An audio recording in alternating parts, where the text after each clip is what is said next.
What up, guys? Here now, D-Boy DL.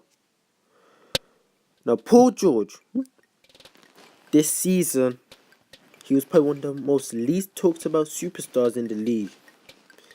Even though he technically put Indiana Pacers on his back, he wasn't still talked about. Is he underrated? Now, in my opinion, Paul George this season was definitely underrated. Now, he's probably underrated for the fact that Indiana Pacers were the 7th seed this season, and they weren't battling at the 4th or 3rd seed, which is probably a disappointment. But if we look at the screen here, compare his stats to Kawhi Leonard's stats, you can see there's not too much of a difference. Yes, Kawhi averages more points, but look at the other stats, the rebounds, the assists. You can clearly see Paul George is doing better in those stats against someone like Kawhi Leonard, who was being talked about for the majority of the season, for nearly the whole season.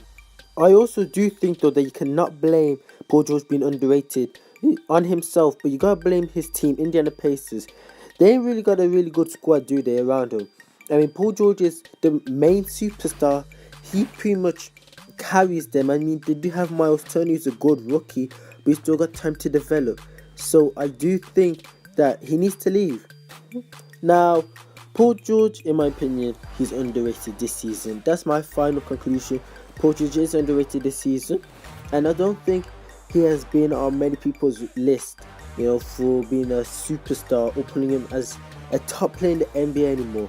So that's all I gotta say. Wraps up my video. Is Paul George underrated? Yes. Leave your opinions down below. I'm out.